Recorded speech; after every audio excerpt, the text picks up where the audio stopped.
Bank Nifty trade करने के लिए आपको बैंक निफ्टी फ्यूचर्स का चार्ट नहीं चाहिए, आप बैंक निफ्टी के चार्ट पे भी ट्रेड कर सकते हैं। तो यहां पर सबसे पहली चीज हमें यह करनी है कि हमें यह पता करना है कि ये ट्रेंड स्ट्रांग है या नहीं है। इसके लिए एक इंडिकेटर होता है, स्कैल्पिंग में हमें चाहिए एक्सट्रीमली स्ट्रांग ट्रेंड। ऐसे बहुत ही कम ट्रेड्स होंगे जहां पर आपको, ऐसा बहुत ही कम टाइम पीरियड आएगा जहां पर ट्रेंड बहुत स्ट्रांग होता हुआ दिख रहा होगा, लेकिन अगर यहां पर जैसे आ रहा है तो ये लेग ऑफ रैली है जो हम यहां पर कैच करने वाले हैं। This is the area where we will go long, लेकिन ये फॉलो करके आपके ट्रेड्स बहुत अच्छे आएंगे। कंफर्मेशन के लिए एक हाई मोमेंटम वाला इंडिकेटर और यूज कर लेते हैं। तो मैंने इसके हाई के ऊपर से इसको बाय किया और मुझे चाहिए अप्रोक्सीमेटली 120 पॉइंट के आसपास का move. Just because that you have to do something, आप अपना प्रोडक्ट चेंज नहीं कर लेते। तो अभी क्या हमें हमारी स्कैल्पिंग टेक्निक में कुछ चेंजेस लाने पड़ेंगे? सर, हमने बहुत सारी स्कैल्पिंग रिलेटेड वीडियोस बनाई है, but sir as a trader मेरा एक सवाल है कि बैंक निफ्टी सभी ट्रेडर्स की एक फेवरेट इंडेक्स हुआ करती थी जो ट्रेड करना पसंद करते थे। बट जब से उसमें वीकली एक्सपायरी बंद हुई है, बहुत सारे ट्रेडर्स शिफ्ट हो गए हैं निफ्टी पे या सेंसेक्स पे। बट क्या आज भी कोई एक अच्छी स्ट्रैटेजी है जो हम बैंक निफ्टी पे अप्लाई कर सकते हैं और एक बढ़िया मोमेंटम कैप्चर कर सकते हैं?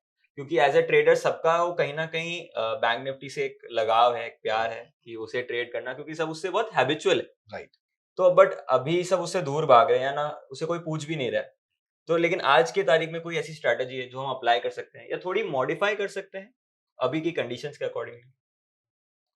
तो पहले मैं पूछना चाहूंगा आपसे ऑन अ लाइटर नोट कि आप बैंक निफ्टी में ट्रेड करना चाहते हैं या उस पर तरस खा के ट्रेड कर रहे हैं कि उसको कोई पूछ नहीं रहा है? नहीं नहीं, मतलब एक कंफर्ट जोन होता है ना हमेशा हम सभी का।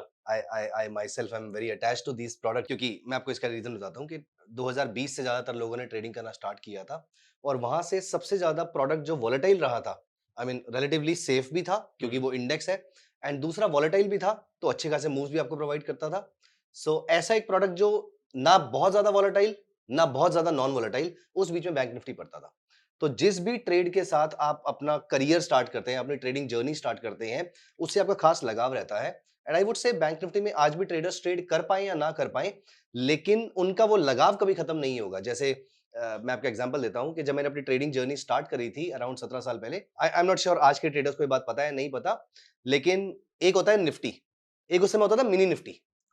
सो निफ्टी का एक 50 का लॉट साइज होता है, वैसे मिनी निफ्टी का 20 का लॉट साइज हुआ करता था। ओके। तो जब हम स्टॉक से डेरिवेटिव मार्केट में एंटर करते थे तो निफ्टी बहुत महंगा लगता था क्योंकि उस समय करियर की स्टार्टिंग भी थी, तो मिनी निफ्टी से ट्रेडिंग स्टार्ट करते थे। So I am still attached to that product कि अगर वो वापस आ जाए तो उसमें मल्टीपल पोजीशंस क्रिएट कर लिया करते थे। फिर उसके बाद तो निफ्टी की जगह हम मिनी निफ्टी में ज्यादा पोजीशन क्रिएट करते थे। तो खैर एनीवेज आपके क्वेश्चन पे वापस आते हैं। तो यस, माय आंसर इज कि बैंक निफ्टी में आप ऑप्शंस की भी जरूरत नहीं है, आप बैंक निफ्टी के फ्यूचर्स में भी ट्रेड कर सकते हैं और वहां पर भी आप स्कैल्पिंग कर सकते हैं। तो यहां पर मैं आपको चार्ट पे लेकर चलता हूं। सबसे पहले आप यहां पर बैंक निफ्टी अप्लाई कीजिए और बैंक निफ्टी ट्रेड करने के लिए आपको बैंक निफ्टी फ्यूचर्स का चार्ट नहीं चाहिए, आप बैंक निफ्टी के चार्ट पे भी ट्रेड कर सकते हैं और बैंक निफ्टी फ्यूचर्स के चार्ट पे भी ट्रेड कर सकते हैं, इसमें से किसी भी चार्ट पे प्ले आउट कर सकते हैं। और मैं जब बैंक निफ्टी का चार्ट प्ले करता हूं, वैसे बाय द वे आप इस स्ट्रेटेजी को किसी और प्रोडक्ट पे भी यूज कर सकते हैं, लेकिन अगर आप इसको किसी और प्रोडक्ट पे यूज करेंगे, फॉर एग्जांपल सेंसेक्स पे यूज करेंगे या निफ्टी पे यूज करेंगे, स्पेशली निफ्टी पे, तो उसके थोड़ी सी मॉडिफिकेशंस रिक्वायर्ड होंगी, लेकिन मैं पूरा फोकस अपना बैंक निफ्टी के ऊपर ही रखूंगा। तो हमें बैंक निफ्टी के लिए चाहिए 2 मिनट्स का चार्ट। और बैंक निफ्टी एक ऐसा बीच का रास्ता है जो बहुत ज्यादा वॉलेटाइल भी नहीं है और बहुत कम वॉलेटाइल भी नहीं है। ये पर्पस है कि मैं यहां पर बैंक निफ्टी को यूज करता हूं इस ट्रेडिंग स्ट्रेटेजी के लिए। सर, तो बेसिकली हम यहाँ पे स्कैल्पिंग करने का ट्राई करने वाले बैंक निफ्टी में। Right. But sir, after weekly expiry बंद होने के बाद, तो अभी क्या हमें हमारी स्कैल्पिंग टेक्निक में कुछ चेंजेस लाने पड़ेंगे ताकि हम अडेप्ट कर पाए? नहीं, ये स्ट्रेटेजी मैं फ्यूचर्स में ही यूज करता हूं, तो ओके। इसीलिए मुझे उस एक्सपायरी का फर्क नहीं पड़ता है। सो हम्म। हमारा फ्यूचर जो है वो एनीवेज मंथ एंड का होता है। बिल्कुल। यहाँ पर हमें उसके अंदर कोई चेंज करने की जरूरत नहीं है। फ्यूचर में, भविष्य में अगर हमारा रेगुलेटर इसकी वीकली एक्सपायरी दोबारा अलाउ भी कर देते हैं, तब भी हमें कोई चेंज करने की जरूरत नहीं, क्योंकि हम फ्यूचर्स प्रोडक्ट पे ट्रेड कर रहे हैं। यहाँ पर ऑप्शंस में ट्रेड कर रहे होते तो फिर वहां पर चेंज करने की जरूरत पड़ती, क्योंकि थीटा डीके का डिफरेंस आता है, जितनी क्लोज एक्सपायरी होती है थीटा डीके उतना फास्ट होता है। और क्योंकि हम यहाँ पर फ्यूचर्स में ट्रेड करें तो वहां पर कोई ज्यादा डिफरेंस नहीं आएगा। ऑल्दो मैं ये नहीं बोलूंगा कि डिफरेंस नहीं आएगा, थ्योरेटिकली माइनर डिफरेंस आएगा, लेकिन प्रैक्टिकली वो इतना बड़ा डिफरेंस नहीं है, क्योंकि फ्यूचर्स में जो प्रीमियम होता है कंपेयर टू स्पॉट वो बहुत कम होता है कंपेयर टू जो ऑप्शंस के अंदर रहता है। इसीलिए कल को अगर आप इसको किसी और प्रोडक्ट में भी यूज करना चाहें, as long as it is futures, तो बहुत सारे चेंजेस करने की आपको जरूरत नहीं है उसके अंदर। और इस स्ट्रेटेजी में हम ऐसा मूव कैच करने की कोशिश करेंगे, हम ऐसे रिवर्सल्स नहीं कैच कर रहे हैं, हम ऐसे मूव को कैच कर रहे हैं।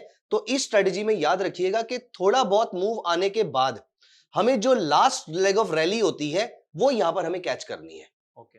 सो यहां पर हमें टाइम से एग्जिट करना है, ये भी बहुत जरूरी है क्योंकि ट्रेंड थोड़ा सा पुराना भी हो चुका है। इसको मैं पुराना वर्ड बोलूं या फिर ज्यादा अच्छा रहेगा, ट्रेंड थोड़ा मैच्योर हो चुका है। तो अगर वो ट्रेंड मैच्योर हो चुका है तो यहां पर हमारा सक्सेस रेट बढ़ने के चांसेस ज्यादा हो जाते हैं। तो यहां पर सबसे पहली चीज हमें ये करनी है कि हमें ये पता करना है कि ये ट्रेंड स्ट्रांग है या नहीं है, क्योंकि ट्रेंड में स्ट्रेंथ आने के बाद हम यहां पर एंट्री करने वाले हैं। तो ये ट्रेंड स्ट्रांग है या नहीं है, ये कैसे पता लगेगा? इसके लिए एक इंडिकेटर होता है, आप इंडिकेटर पे क्लिक कीजिए एक बारी। देयर इज एन इंडिकेटर, ये मेरा आपसे क्वेश्चन है शुभ, और ये मेरा क्वेश्चन मेरे व्यूअर से भी है। किसी एक ट्रेडिंग स्ट्रेटेजी के अंदर मैंने एक इंडिकेटर डिस्कस किया था और वो इंडिकेटर ये नहीं बताता कि मार्केट में ट्रेंड क्या है, वो इंडिकेटर ये बताता है कि मार्केट में जो भी ट्रेंड है वो स्ट्रांग है या नहीं है। तो आप मुझे बताइए वो इंडिकेटर कौन सा है, क्या आपको मालूम है? Yes sir. कौन सा इंडिकेटर है वो? सर या तो वो एटीआर नहीं, विलियम परसेंटेज आ रहा है सर। नहीं, विलियम परसेंटेज आर मुझे ये नहीं बताता है कि ट्रेंड स्ट्रांग है या नहीं है। वो जो हमारा इंडिकेटर है उसका नाम है, आप पहले थोड़ा सा सही भी जा रहे थे, ADX। एटीआर तो फिर शायद बता सकता है आपको, but ADX, you are absolutely right. तो एडीएक्स इज द इंडिकेटर जो आपको ये बताता है कि मार्केट में ट्रेंड स्ट्रांग है या नहीं है। और यहां पर मैं आपसे एक फॉलोअप क्वेश्चन पूछने वाला था, लेकिन आपने पहले क्वेश्चन का ही जवाब नहीं दिया है, तो यही क्वेश्चन मैं अपने व्यूअर से पूछ लेता हूं। एडीएक्स की कौन सी वैल्यू के ऊपर आपको लगता है कि वो ट्रेंड स्ट्रांग हो चुका है? ये चार्ट आपके सामने है, 10 सेकंड का वेट कीजिए, सोचिए और बताइए आपको ये चार्ट देखकर क्या लग रहा है कि एडीएक्स की कौन सी वैल्यू के ऊपर आपका ट्रेंड स्ट्रांग हो रहा है। सो यस, 10 सेकंड का टाइम आपके पास है, योर टाइम स्टार्ट्स नाउ। और आप अभी के भी कमेंट करके बताइए कि वो नंबर क्या दिख रहा है आपको स्क्रीन के ऊपर, जिसको देखकर आपको ये पता लग जाएगा कि ट्रेंड स्ट्रांग हो गया है। ये चार्ट आपके सामने है। अब यहां पर इंपॉर्टेंट चीज क्या है शुभ, मैं ये क्वेश्चन इसलिए भी पूछ रहा हूं कि अब हम इतना कुछ पढ़ चुके हैं कि हमें चार्ट देखकर ट्रेडिंग स्ट्रेटजी बनाने की भी समझ आ जानी चाहिए कि ट्रेडिंग स्ट्रेटजी बनाते कैसे हैं, सो दैट आपको कभी भी किसी और की ट्रेडिंग स्ट्रेटजी पे डिपेंडेंट ना होना पड़े। तो यस गाइस, आई होप आपने सभी ने आंसर लिख दिया होगा। ओके शुभ, अब यहां पर आपकी रिस्पॉन्सिबिलिटी ये है कि जो भी हमारे सामने आंसर्स आए हैं, जिस भी स्टूडेंट का आंसर बिल्कुल सही आया होगा, आप उस कमेंट को पिन कर देंगे। जब कभी वीडियो लाइव जाएगी तो आप मेक श्योर कि आप उसको कमेंट को पिन कर देंगे। चलिए, अब आपका क्या थॉट है इसके अंदर? सर जहां तक मुझे लास्ट याद है 100 के ऊपर था कि अगर ऊपर जाए तो ट्रेंड स्ट्रांग हो जाता है। ओके, तो आपके अकॉर्डिंग ये 100 के ऊपर जाता है। कैमरा में डंडा लेकर आना जरा एक। सो नहीं, ये 100 के ऊपर नहीं होता है। 20 के ऊपर जब ये एडीएक्स जाता है तो इसका मतलब आपका ट्रेंड स्ट्रांग होना शुरू हो चुका है। लेकिन यहां पर एक इंपॉर्टेंट पॉइंट है, आप 20 का नंबर चाहे तो यूज कर सकते हैं, लेकिन हम कर रहे हैं स्कैल्पिंग। स्कैल्पिंग में हमें चाहिए एक्सट्रीमली स्ट्रांग ट्रेंड। इसका मतलब हम अपनी कंडीशन को थोड़ा सा स्ट्रांग कर देंगे, 100 तक नहीं लेकर जाएंगे क्योंकि वो बहुत ज्यादा एक्सट्रीम केस हो जाएगा, बहुत ही रेयर केस होगा, आपको ट्रेड नहीं मिलेगा। ओके। वो बात और है कि जब ट्रेड मिलेगा तो बहुत सक्सेसफुल हो सकता है, उसके चांसेस बहुत ज्यादा हाई होंगे, लेकिन जब ट्रेड ही नहीं मिलेगा तो फायदा क्या? इसीलिए हम यहां पर एक हॉरिजॉन्टल लाइन क्लिक कर रहे हैं। आप यहां पर एक हॉरिजॉन्टल लाइन क्लिक कीजिए, तो हम जो यहां पे एडीएक्स का नंबर क्लिक कर रहे हैं वो है 30। 20 के ऊपर आपका ट्रेंड स्ट्रांग होना शुरू हो जाता है, 30 के ऊपर वो अच्छी खासी स्ट्रेंथ पिक कर लेता है। अब आप नोटिस कीजिए, ऐसे बहुत ही कम ट्रेड्स होंगे जहां पर आपको, ऐसा बहुत ही कम टाइम पीरियड आएगा जहां पर ट्रेंड बहुत स्ट्रांग होता हुआ दिख रहा होगा, लेकिन अगर यहां पर जैसे आ रहा है तो ये लेग ऑफ रैली है जो हम यहां पर कैच करने वाले हैं। लेकिन एडीएक्स बहुत ही असक्षम इंडिकेटर है ये बताने के लिए कि ट्रेंड है क्या। तो ट्रेंड पता करने के लिए हम यूज करेंगे मूविंग एवरेज, क्योंकि हमें ये नहीं पता कि यहां पर बाय करना है या शॉर्ट सेल करना है। इसीलिए आप लगा लीजिए मेरी favourite moving averages 9 period, 30 period and 100 period. तो ये 3 मूविंग एवरेजेस हैं। ये 3 मूविंग एवरेजेस में जब आपका 9 पीरियड मूविंग एवरेज 30 के ऊपर जाएगी और 9 पीरियड मूविंग एवरेज 100 के ऊपर भी चली जाएगी, this is the area where we will go long. लेकिन ये फॉलो करके आपके ट्रेड्स बहुत अच्छे आएंगे। कंफर्मेशन के लिए एक हाई मोमेंटम वाला इंडिकेटर और यूज कर लेते हैं। आप एक इंडिकेटर लगाइए जिसका नाम है स्टोकेस्टिक आरएसआई ऑसिलेटर। आप सिंपल STOCH टाइप कीजिए, आ जाएगा यहां पर। स्टोकेस्टिक ऑसिलेटर मुझे हाईएस्ट मोमेंटम एरिया बताएगा, लेकिन यहां पर मैं थोड़े से मॉडिफिकेशंस कर रहा हूं। मैंने एडीएक्स में कोई मॉडिफिकेशन नहीं किया है। ईएमए हमारी बहुत ही बेसिक है 9, 30, 100, और यहां पर भी शुभ मेरा कोई ऐसा रूल नहीं है कि 9, 30, 100 ही यूज करनी है। आप 5, 15, 50 भी यूज कर सकते हैं। मेरी सिर्फ एक कंडीशन है यहां पर कि आपकी जो मूविंग एवरेजेस हैं वो 1:3:9 के आसपास की नंबर पे आने चाहिए। If your first moving average is 10, then the second moving average should be close to 30 and the third can be close to 100 और 90 और whatsoever. 2 4 5 moving average here and there, उससे कोई फर्क नहीं पड़ता है, आपको ये पैरामीटर्स यूज करने हैं। लेकिन यहां पर स्टोकेस्टिक आरएसआई में हमें ट्रेंड बहुत ही स्ट्रॉन्ग चाहिए। शुभ, आप अपने एंड पे इसको ले जाइए और इसको 20 से मल्टीप्लाई कर दीजिए। लेकिन यहां पर मैं अपने सारे स्टूडेंट्स को सजेस्ट करूंगा, जब ये पैरामीटर्स यहां पर शुभ चेंज कर रहे हो तो यहां पर नीचे इसकी मूवमेंट पे नजर रखेंगे, क्योंकि ये आपको ये सीखने में हेल्प करेगा कभी भी आप किसी के पैरामीटर्स को चेंज करते हैं तो इंडिकेटर रिएक्ट कैसे करता है। एक एक करके जब ये पैरामीटर्स चेंज होंगे तो मैं बताऊंगा आपको। इसको किया 280, ये देखिए थोड़ा दूर हो गया ये। स्टोकेस्टिक की लेंथ को भी 280 किया, तो ये देखिए यहां पर अब ये सिग्नल बहुत ही लेट दे रहा है, मतलब सबसे बड़ा रोल प्ले कर रहा है स्टोकेस्टिक की लेंथ जो कि 280 पीरियड हो रही है।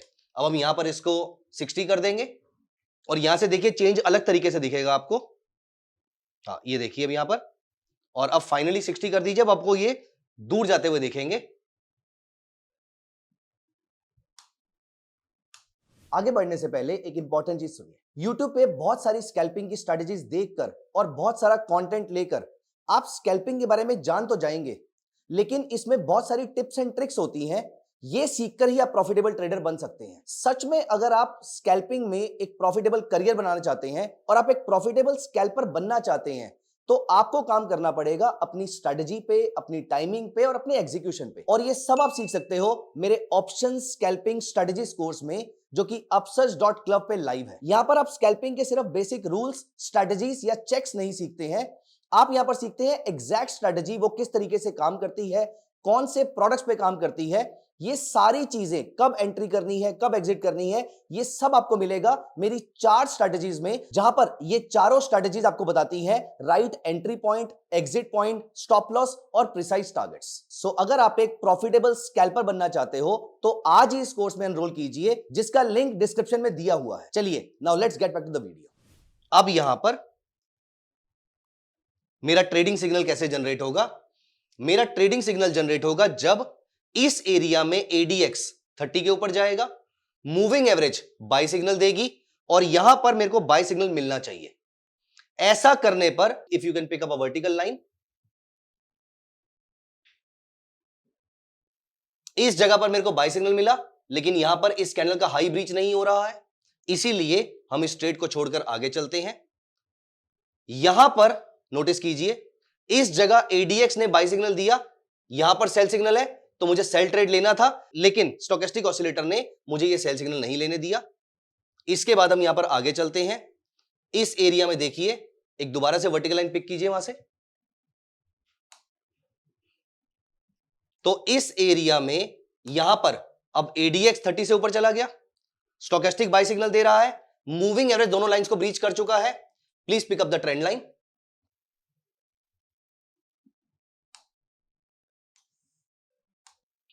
सो यहां पर आपने बाय सिग्नल जनरेट किया और आपको चाहिए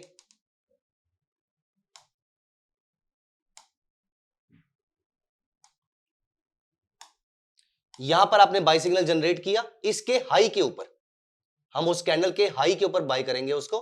सो मैं, ये आपको पीछे से बार दिख रहा है, इसकी विक दिख रही है, तो मैंने इसके हाई के ऊपर से इसको बाय किया और मुझे चाहिए अप्रोक्सीमेटली 120 पॉइंट के आसपास का मूव। और यहां पर जो मुझे दिख रहा है, ये ट्रेड मुझे मिला था अप्रोक्सीमेटली 11:15 के अंदर, और ये 2-2 मिनट के जो कैंडल्स हैं, तो कुछ टाइम के बाद मुझे यहां से 250 रुपए का मूव मिल रहा है। मैं लूंगा यहां से सिर्फ 120 रुपए का मूव, जो कि मुझे इस कैंडल के आसपास मिल गया है, और यहां पर मैं अपना प्रॉफिट बुक करूंगा, एटलीस्ट पार्शियल प्रॉफिट बुक करूंगा और मार्केट से बाहर हो जाऊंगा। ओके। और यहां पर मेरा जो एग्जिट पॉइंट रहेगा वो रहेगा ये वाला। अगर मैं समहाउ एग्जिट नहीं कर पाता तो इस कैंडल पे, जहां पर मेरी मूविंग एवरेज ने मुझे रिवर्सल साइन दे दिया है, यहां पर मुझे जो मर्जी प्रॉफिट या लॉस मिल रहा हो, मैं यहां पर अपनी पोजीशन से एग्जिट कर जाऊंगा, चाहे मैं यहां पर दिन में दोबारा एंटर कर जाऊं। ओके। लेकिन एक बार मेरा यहां से एग्जिट करना बहुत जरूरी है, उसके बाद दोबारा बाय सिग्नल मिलेगा तो मैं दोबारा से बाय सिग्नल ले लूंगा, लेकिन अभी के लिए मैं यहां पर एग्जिट कर जाऊंगा। अगर आप इस ट्रेड को होल्ड भी करके बैठते तो 146 पॉइंट के आसपास का मूव मिला है, लेकिन यहां पर आप 120 पॉइंट्स का मूव डेफिनेटली लेंगे, क्योंकि the only profit that belongs to you is the one that has come to your bank account. बिल्कुल। मैं यहां पर आपको एक सेल ट्रेड दिखाता हूं। सेल ट्रेड में भी मुझे एडीएक्स की जो वैल्यू है वो 30 से ऊपर ही चाहिए, बाकी सब उल्टा हो जाएगा, लेकिन एडीएक्स की वैल्यू हमेशा 30 से ऊपर चाहिए हमें यहाँ पर। ओके, इसका मतलब एडीएक्स में जहां पर भी वैल्यू 30 से नीचे है उस पीरियड में हम कोई ट्रेड ही नहीं ले रहे हैं, ठीक है। जब तक मोमेंटम स्ट्रांग नहीं हम तब एंटर तक हम नहीं कोई कोई एंट्री नहीं लेंगे। बिल्कुल। आप इस वर्टिकल लाइन को यहां पर लेकर आइए प्लीज। ये एडीएक्स 30 से ऊपर आ गया आपका, और यहां पर आपको यहां पे सेल सिग्नल मिल रहा है, यहां पर भी 9 पीरियड मूविंग एवरेज 30 के नीचे है, और यहां पर वो 100 के नीचे भी आ गई है। इस जगह पे आप अपना सेल सिग्नल जनरेट करेंगे। यहां पर एक ट्रेंड लाइन उठाइए प्लीज। सो यहां पर आपने सेल सिग्नल जनरेट किया, और इसके लो तक आपको मिले हैं सिर्फ और सिर्फ 74 पॉइंट्स, लेकिन आप 120 पॉइंट्स के लिए प्रॉफिट बुक करने जाते थे, वो नहीं मिले आपको, इसीलिए आपने यहां पर इस जगह पर 38 पॉइंट्स का प्रॉफिट लिया और मार्केट से बाहर आ गए। बिल्कुल। तो आपको उस पोजीशन में एग्जिट करना बहुत जरूरी है। उसके बाद चाहे मार्केट यहां से क्रैश कर जाए, मुझे उससे फर्क नहीं पड़ता, मैं दोबारा से ट्रेड ले लूंगा, लेकिन स्कैल्पर के लिए एग्जिट लेना बहुत जरूरी है। तो सर अब हम यहाँ पे फ्यूचर सेल कर रहे हैं, इसमें हम फ्यूचर सेल कर रहे हैं, उस केस में हमने फ्यूचर्स को बाय किया था, तो हमें ऑप्शन से कोई लेना देना नहीं है। यहां पर आप चाहें तो इसमें ऑप्शंस के थ्रू ट्रेडिंग कर सकते हैं, लेकिन I would not suggest you, I would say कि जो चीज फ्यूचर्स में बहुत अच्छी चल रही है। मैं आपसे एक क्वेश्चन पूछता हूं, अगर आप यहां पे मुंबई से फॉर एग्जांपल आपको हैदराबाद जाना है किसी काम से, आप घर से बाहर निकले और आपने नोटिस किया कि आपको इमीडिएटली जाना है, और फ्लाइट आपको मिली नहीं है, ट्रेन की टिकट आपने अभी तक चेक नहीं करी है, लेकिन घर में एक्टिवा खड़ी थी, आप इमीडिएटली एक्टिवा लेकर निकल जाएंगे हैदराबाद के लिए? नहीं, कैसे निकलेंगे? नहीं निकल पाएंगे, राइट? नहीं sir. So just because that you have to do something, आप अपना प्रोडक्ट चेंज नहीं कर लेते हैं। ओके। पर्पस है हैदराबाद पहुंचने का, सही मीडियम के थ्रू पहुंचने का। तो जो ट्रेड आपको अच्छा प्रॉफिट दे रहा है, just because we want to trade in options, क्योंकि आज के डेट में मैंने एक चीज नोटिस करी है, और ये मेरे अंदर भी बहुत ज्यादा थी स्टार्टिंग के अंदर, मैंने एक प्रोडक्ट से शादी कर ली है कि मुझे सारे ट्रेड ऑप्शंस में ही लेने हैं, मुझे ट्रेड ऑप्शन में लेने हैं, ये मेरा पर्पस नहीं है। मेरा पर्पस है मुझे मार्केट से पैसे बनाने हैं। बट सर यहाँ पे मेरा सबसे बड़ा सवाल एज ए ट्रेडर यही आता है कि जब हम फ्यूचर्स बाय करते हैं सर 2 लाख का मार्जिन लगता है उसमें। हाँ, नए लॉट साइज के अकॉर्डिंग आपको 2 लाख के आसपास का मार्जिन लगेगा। और अगर वहीं में कोई डीप आईटीएम बाय कर दूं, तो जहाँ पे थीटा डीके का कम हो जाएगा, डेल्टा भी बढ़ जाएगा, तो लगभग वो मेरे थोड़ा सा फ्यूचर्स के आसपास जैसा काम करने लग जाएगा। हाँ, अगर आप चाहें तो इसमें, अगर आप ऑप्शंस में ही ट्रेड करना चाहते हैं, तो इसमें आप एनी डेल्टा अबव 75 के आसपास, 70, 75, 80 इसके आसपास का डेल्टा, अगर आपको उसमें लिक्विडिटी अच्छी मिलती है तो आप उसमें ट्रेड कर सकते हैं, क्योंकि बैंक निफ्टी तो लिक्विडिटी का इशू नहीं आएगा, लेकिन लिक्विडिटी का वर्ड मैंने इसलिए बोला कि अगर आप इस स्ट्रेटेजी को किसी और प्रोडक्ट में लेकर जाएंगे तो वहां पर लिक्विडिटी का इशू आ सकता है, लेकिन as long as the product is liquid you can trade in 70 to 80 delta और सो। अगर बड़े डेल्टा भी जाना चाहे तो भी जा सकते हैं। तो मेरे ख्याल से उस केस में आपका मंथ की स्टार्टिंग में अप्रोक्सीमेटली 70,000 के आसपास का मार्जिन लगेगा, तो फ्यूचर्स के आधे के आसपास लगेगा, लेकिन अगर आप मंथ एंड तक आते जाएंगे तो वहां पर थीटा का इंपैक्ट ज्यादा आता रहेगा, तो इसलिए आपका ऑप्शन भी सस्ता हो जाएगा, तो अप्रोक्सीमेटली 30 से 40 हजार के आसपास का मार्जिन चाहिए होगा। हाँ, अगर आप टाइम वैल्यू का रिस्क ले सकते हैं तो absolutely right, you can go ahead, but as a scalper मुझे होता है कि मैं जल्दी से प्रॉफिट बुक करूं, तो इसीलिए मैं फ्यूचर्स में इस चीज को अप्लाई करूंगा। ओके। यहाँ पर हम एक दो एग्जांपल्स और देख लेते हैं। एंड सर इसमें हमारा स्टॉप लॉस का क्राइटेरिया सिर्फ वही हमारा एमए ही है, सिर्फ एमए है, एमए है हमारा। ओके। लेकिन अगर आप ऑप्शंस में काम कर रहे हैं तो आप प्लीज मेक श्योर कि ऑप्शन में किसी भी ब्लैक स्वन इवेंट को माइंड में रखते हुए, जैसे मैं भी यहाँ पर, अगर मेरा स्टॉप लॉस क्योंकि ट्रेलिंग है तो मुझे स्टार्टिंग में स्टॉप लॉस तो पता नहीं है, मैं एक लेवल तो लगा के रखता हूं। फॉर एग्जांपल मार्केट अगर स्पाइक मार दे, अब क्योंकि वो बैंक निफ्टी है, कोई और छोटा फ्यूचर नहीं है, इसलिए स्पाइक के चांसेस कम होते हैं, लेकिन यू नेवर नो कब क्या हो जाए, इसीलिए एक लेवल मेरा दूर का डेफिनेटली हमेशा लगा रहता है। और अगर मेरी मार्केट में यहां से स्टॉप लॉस करता है तो मैं उस लेवल को हटाता हूं और यहां से अपनी पोजीशन को एग्जिट कर देता हूं। यहां पर मैं आपको एक और एग्जांपल दिखाता हूं, जैसे कि जब ये एडीएक्स ऊपर जा रहा है, यहां पर आपने नोटिस किया कि मूविंग एवरेज ऑलरेडी सेल में चल रही है, और यहां पर आपका स्टोकेस्टिक ऑसिलेटर भी सेल में है। इस पीरियड में आप मार्केट को सेल करेंगे, 100 रुपए बुक करेंगे, आप एग्जिट कर जाएंगे। बाई चांस अगर आप 100 रुपए बुक नहीं कर पाते हैं तो इस कैंडल के ऊपर अगर हाई कटता तो हम एग्जिट कर जाते, वो नहीं कटा, इस कैंडल के ऊपर जब इसका हाई कटा तो हम यहां पर मार्केट को एग्जिट कर जाएंगे। सो एनीवेज आई थिंक इस बीच में तो दिन भी बदल गया होगा हमारा। सो यहां पर हम जो अपनी पोजीशन कैरी करेंगे वो जल्दी से प्रॉफिट बुक करेंगे और मार्केट से एग्जिट निकल जाएंगे। सिर्फ आपको एज एन ऑप्शन बायर ये प्रॉब्लम आएगी कि मार्केट पहले अगर साइडवेज फंस गई तो यहाँ पर आपको कुछ लॉसेस होंगे जो फ्यूचर्स के ट्रेडर को नहीं होंगे। But again you are saving a lot of money, तो इसलिए आप उसकी कॉस्ट बियर कर रहे हैं। इस तरीके से आप स्ट्रेटेजी को प्ले आउट कर सकते हैं। इसमें मैं आपको बताऊं सबसे इंपॉर्टेंट चीज क्या है। सबसे इंपॉर्टेंट चीज है बैंक निफ्टी, जो कि एक डिसेंटली वॉलेटाइल प्रोडक्ट है। तो आप इस स्ट्रेटेजी को कहीं और भी यूज कर सकते हैं, प्रोवाइडेड उसमें डिसेंट वॉलिडिटी हो। मैंने इसे डिसेंट मतलब कुछ हाई बीटा स्टॉक्स जैसे कि अडानी एंटरप्राइजेस, ऐसे स्टॉक्स बहुत ज्यादा वॉलेटाइल होते हैं। कुछ low beta stocks for example ITC, इन स्टॉक्स में बहुत ही कम वॉलिडिटी होती है, ऐसे स्टॉक्स को अवॉइड करेंगे। बैंकिंग स्टॉक्स बहुत अच्छा प्ले आउट करते हैं। आईटी स्टॉक्स भी जब रुपी कुछ मूव करता है तो वहां पर बहुत अच्छा प्ले आउट करते हैं। तो ऐसे स्टॉक्स में आप स्ट्रेटेजी को अप्लाई कर सकते हैं, बैंक निफ्टी में अप्लाई कर सकते हैं, सेंसेक्स में भी अप्लाई कर सकते हैं। आपको सिर्फ आईटीएम ऑप्शंस की लिक्विडिटी को वहां पर चेक करना पड़ेगा। लेकिन इसमें बहुत बहुत इंपॉर्टेंट कंडीशन आपकी एडीएक्स की है। एडीएक्स 30 से ऊपर होना चाहिए और मूविंग एवरेज सपोर्टिव होनी चाहिए। और अगर साथ में स्टोकेस्टिक ऑसिलेटर भी सपोर्ट करता है तो आपका ट्रेड जल्दी आपके टारगेट्स को हिट कर देगा। So I think I have discussed all the important points. कैसे स्ट्रेटेजी को इनिशिएट करना है, एग्जैक्टली कहां पर इनिशिएट करना है, क्या स्टॉप लॉस है, क्या टारगेट है, और कहां पर आपको पोजीशन का स्टॉप लॉस लेकर मार्केट से बाहर निकल जाना है, किस एरिया के ऊपर आपको इसको होल्ड नहीं करना है। बट प्लीज मेक श्योर कि अगर आप फ्यूचर्स में ट्रेड कर रहे हैं तो एक स्टॉप लॉस आपका दूर का जरूर होना चाहिए, to cater to any intraday black swan kind of event या फिर intraday sharp volatile moves. So यहां पर मैं शुभ आपको भी और अपने सारे स्टूडेंट्स को मैं यहां पर रिक्वेस्ट करूंगा कि आप इस स्ट्रेटेजी के सारे पॉइंट्स जो आपने अपने पेपर पे नोट डाउन किए हैं, ये सारे पॉइंट्स एग्जैक्टली कमेंट सेक्शन में मेंशन कर दीजिए, सो दैट मैं उसको क्रॉस चेक भी कर लूंगा and I will make sure कि आप अगर कहीं पे गलत होंगे तो मैं उसको वहां पर रेक्टिफाई भी कर दूंगा। वैसे ऐसी बहुत सारी स्कैल्पिंग स्ट्रेटेजीज मैंने अपने ऑप्शन स्कैल्पिंग कोर्स में भी डिस्कस करी है, आप उसको भी जाके चेकआउट कर सकते हैं। शुभ प्लीज उसका लिंक डिस्क्रिप्शन में डाल दीजिएगा। Over to you please. Okay sir, तो जैसा कि सर ने कहा, अगर आपको ऑप्शन स्कैल्पिंग के बारे में और जानना है, उसका लिंक डिस्क्रिप्शन में।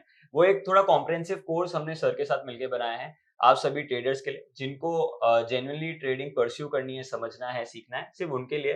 कोई जरूरी नहीं है कि आप जाकर बाय करें, क्योंकि आज की तारीख में ट्रेडिंग में जहाँ पे लाखों रुपए के कोर्सेज लोग बेच रहे हैं, वहां हमारी एक कोशिश है आप सभी तक एक अच्छी लर्निंग नॉमिनल प्राइस में पहुंचा पाए। तो उसका लिंक हमने डिस्क्रिप्शन में दिया हुआ है। एंड अगर आपको ये स्ट्रैटेजी पसंद आई हो, ये बैंक निफ्टी की स्ट्रैटेजी, तो फटाफट इस वीडियो को लाइक कर दीजिए। इस वीडियो का एम रखते हैं 4000 लाइक्स। अगर 4000 लाइक्स होते हैं तो ऐसी एक और इंटरेस्टिंग वीडियो आप सभी तक हम तुरंत अपलोड करके पहुंचाएंगे। तो तब तक के लिए इस चैनल को सब्सक्राइब कर दो, ताकि वो वीडियो आप तक सबसे पहले पहुंचे। तो मिलते हैं हम अगली वीडियो में।